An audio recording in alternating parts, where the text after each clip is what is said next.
Welcome back to our YouTube channel किताबों की पाठशाला।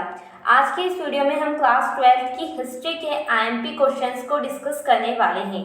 आपकी बोर्ड एग्जाम के पॉइंट ऑफ व्यू से ये जो आईएमपी क्वेश्चन है ये मोस्ट आईएमपी होने वाले हैं। तो इस वीडियो में हम पूरी की पूरी हिस्ट्री यानी कि इस साल जो भी आपके चैप्टर आने वाले हैं 1 से लगाकर 15 के बीच में उन सारे चैप्टर का बिल्कुल चैप्टर वाइज हम आईएमपी क्वेश्चंस देखेंगे। ओके, तो चलिए जल्दी से देखना शुरू करते हैं। सबसे पहले हमारा चैप्टर 1 तो रिड्यूस हुआ है, लेकिन चैप्टर 2 जो है राजा, किसान और नगर, इसके मोस्ट आईएमपी क्वेश्चन देखेंगे। क्वेश्चनों की संख्या थोड़ी ज़्यादा है। रीज़न ये है कि मतलब क्वेश्चन बैंक में ही इतने क्वेश्चन दिए गए हैं कि आईएमपी को निकालना बहुत मुश्किल हो रहा था। ओके, और साथ में न ही कोई मॉडल पेपर आपका हिस्ट्री का अपलोड किया है। जैसे कि पॉलिटिकल साइंस का तो अपलोड कर दिया गया था, लेकिन हिस्ट्री का अपलोड नहीं किया गया, जिसकी वजह से थोड़ा प्रॉब्लम आई है। तो फिर भी मैं आपको जो क्वेश्चन बता रही हूँ उनको आपको पहले प्रेफरेंस देना है, पहले याद करना है और उसके बाद क्वेश्चन में। और मेरा तो ये कहना है अगर आपने पूरी क्वेश्चन में याद कर ली तो मुझे नहीं लगता एक भी क्वेश्चन छूटने वाला है, बिकॉज उसमें क्वेश्चन ही इतनी क्वांटिटी में दिए गए हैं। तो सबसे पहले इनको याद करें। तो चलिए देखते हैं अध्याय 2 राजा, किसान, नगर। फर्स्ट है ब्राह्मी और खरोष्ठी लिपि का अर्थ किसने निकाला? Most important question. अभिलेख किसे कहते हैं? इसका महत्व बताइए। महाजनपद किसे कहते हैं? इनके नाम लिखिए। मौर्य कालीन इतिहास के प्रमुख स्रोत बताइए। मौर्य साम्राज्य के पतन के 2 कारण लिखिए। और अग्रहार से आप क्या समझते हैं?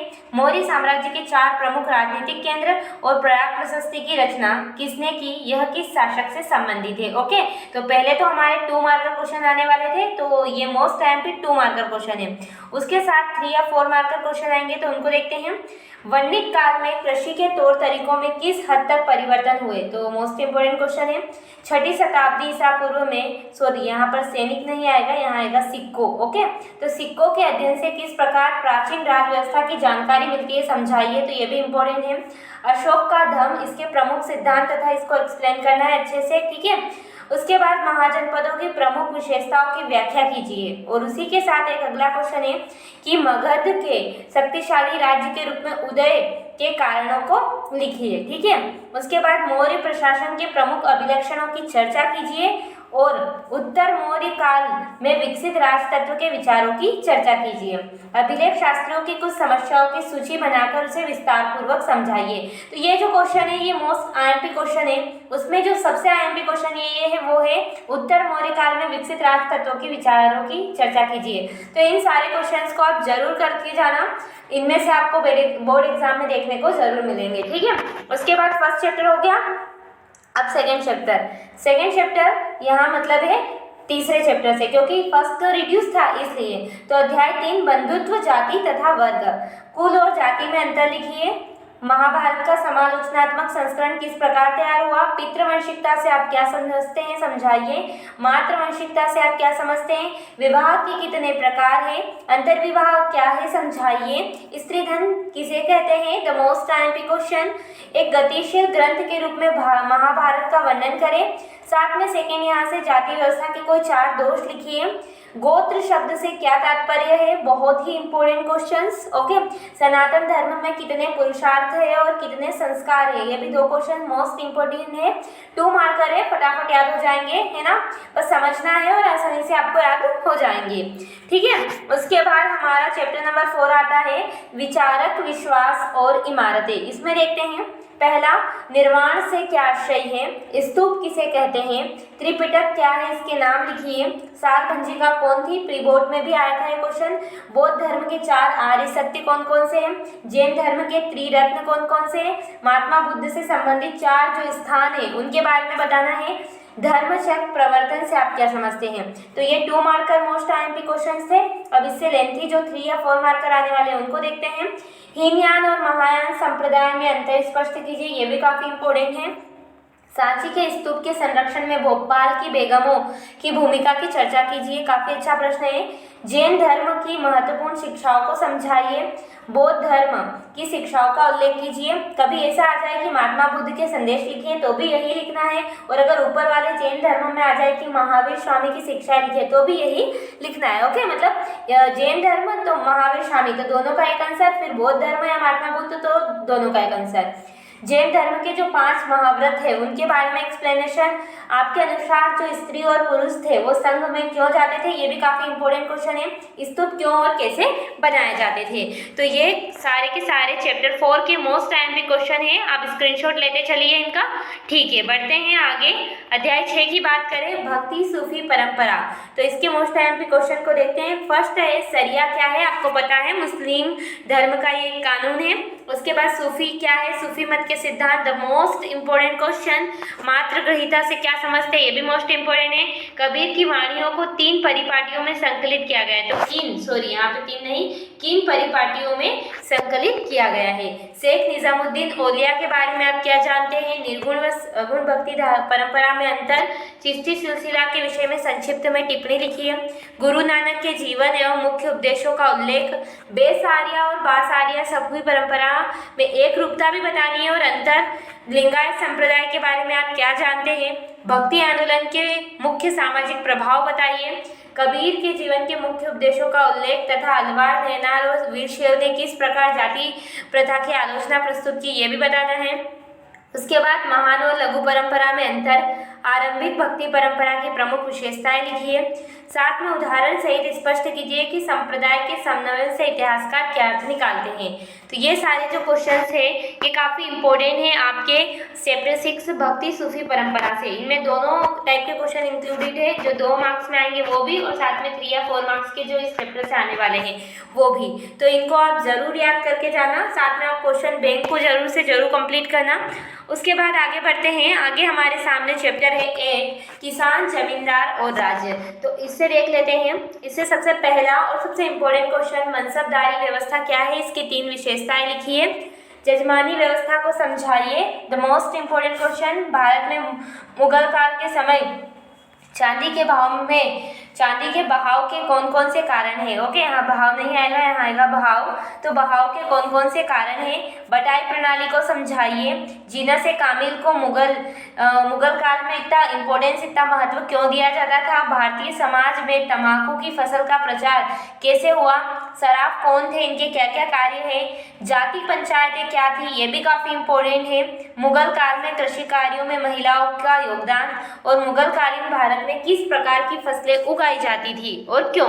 तो ये सारे मोस्ट आईएमपी क्वेश्चन है regarding to your board exam chapter 8 से। तो सबसे पहले इनको प्रेफरेंस देना है, यानी कि सबसे पहले इन क्वेश्चंस को इस चैप्टर से आपको कवर करना है।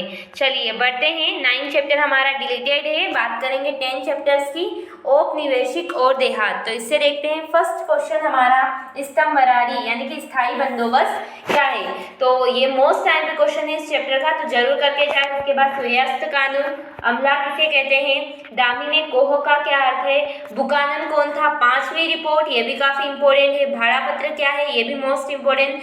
दक्कन दंगा कमीशन का गठन कब हुआ, ओके, और क्यों हुआ। झूम खेती के बारे में आप क्या जानते हैं।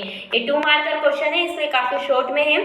तो इन क्वेश्चन को आपको जरूर करके जाना है, ठीक है। उसके बाद आपको प्रश्न बैंक में जितने भी क्वेश्चन बचे हैं वो भी करना है, लेकिन फर्स्ट इनको करना है, ठीक है। तो अध्याय 10 उपनिवेशवाद और देहात भी हमारा खत्म होता है। जल्दी से इसका स्क्रीनशॉट। चलिए अब बढ़ते हैं चैप्टर 12 की तरफ, औपनिवेशिक शहर, ठीक है। इसके क्वेश्चन आंसर को देखेंगे। फर्स्ट है इंडो सार्वजनिक स्थापत्य शैली की 3 विशेषताएं लिखी है। The most important question, Mumbai को भारत का सरताज कैसे बना है, क्यों कहा जाता है, ये भी महत्वपूर्ण है। White town and black town में अंतर लिखिए। ओके, यहाँ पर आएगा ब्लैक, तो white town and black town में अंतर बतलाइए। मोस्ट इंपोर्टेंट, कोलकाता की लॉटरी कमेटी क्या थी। उत्तर पूर्वी राज्यों को हिल स्टेशन की खाने क्यों कहा जाता है, ये भी मुझे आने जैसा लग रहा है। गारेर मठ क्या है, इसका क्या महत्व है। राइट्स बिल्डिंग के बारे में आप क्या जानते हैं। औपनिवेशिक शहरों में रिकॉर्ड्स को संभालकर क्यों रखा जाता था। भारत में यूरोपीय उपनिवेशवादों की स्थापना का प्रमुख कारण क्या है। औपनिवेशिक सरकार ने मानचित्रों को क्यों उपयोगी बताया? उन्होंने मानचित्र का उपयोग किस प्रकार किया? गांव और कस्बों के बीच पृथकता, यहाँ प्रथा नहीं आएगा, पृथकता का वर्णन करें। उसके बाद औपनिवेशिक शहरों में श्रमिकों की स्थिति का वर्णन कीजिए। तो ये जो सारे क्वेश्चंस आपको अभी देखने को मिले, ये हमारे चैप्टर 20 के औपनिवेशिक शहर के मोस्ट आईएमपी क्वेश्चन है। इनको सबसे पहले आपको करना है, ठीक है। तो जल्दी से इसका स्क्रीनशॉट ले लीजिए। चलिए बढ़ते हैं अगले चैप्टर की तरफ। अगला चैप्टर है हमारा अध्याय 13, महात्मा गांधी और राष्ट्रीय आंदोलन। तो ये पूरा चैप्टर 10 मार्क्स का है। तो इससे देखते हैं कौन कौन से क्वेश्चन। सबसे पहले 2 मार्कर में चंपारण आंदोलन क्या है, ठीक है। रोलेट एक्ट क्या है, मोस्ट आईएमपी क्वेश्चन। खिलाफत आंदोलन क्या था?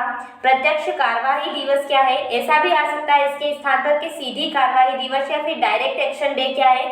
तो तीनों का मतलब एक ही है, ठीक है। फिर सत्याग्रह का क्या अर्थ है, 2 मार्कर के लिए इम्पोर्टेंट है। फिर क्रिप्स मिशन भारत कब आया, इसके क्या उद्देश्य थे, ये भी इम्पोर्टेंट है। उसके बाद यहाँ कैबिनेट मिशन के बारे में आप क्या जानते हैं, दांडी यात्रा के क्या उद्देश्य थे, साइमन कमीशन भारत क्यों आया था, चरखे को राष्ट्रीय प्रतीक के रूप में क्यों चुना गया, महत्वपूर्ण है। महात्मा गांधी ने खुद को आम लोगों जैसा दिखाने के लिए क्या किया, नमक कानून स्वतंत्रता संघर्ष का महत्वपूर्ण मुद्दा क्यों बन गया, राष्ट्रीय आंदोलन के अध्ययन के लिए अखबार महत्वपूर्ण स्रोत क्यों है, असहयोग आंदोलन एक तरह का प्रतिरोध है, समझाइए, और भारत छोड़ो आंदोलन क्यों शुरू हुआ, इसके 3 कारण लिखिए।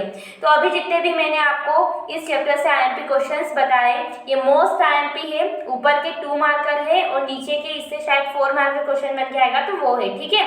तो इनको अच्छे से करना है आपको। स्क्रीनशॉट ले लीजिए यहाँ से यहाँ तक का, फिर यहाँ से यहाँ तक। चलिए बढ़ते हैं। हमारा नेक्स्ट चैप्टर है अध्याय 14, विभाजन को समझना, राजनीति, स्मृति और अनुभव। देखते हैं इसके इंपॉर्टेंट क्वेश्चंस को। सबसे पहला, विभाजन के विरुद्ध महात्मा गांधी की क्या दलीलें थी, ठीक है।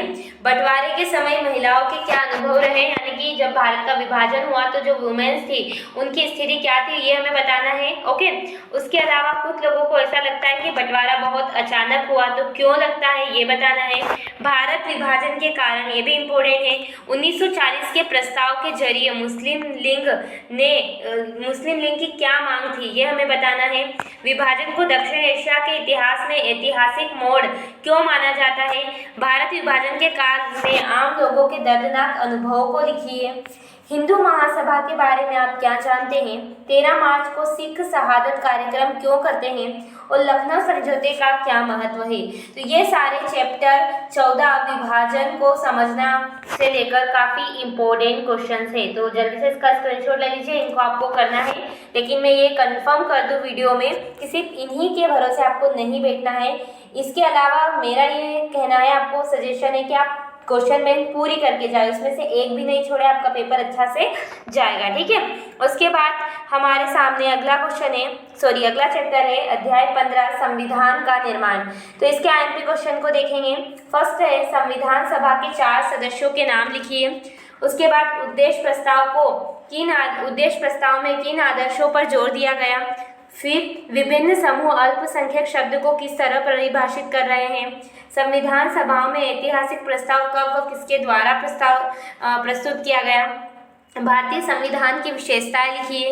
कौन से 2 देशों का भारतीय संविधान पर प्रभाव पड़ा।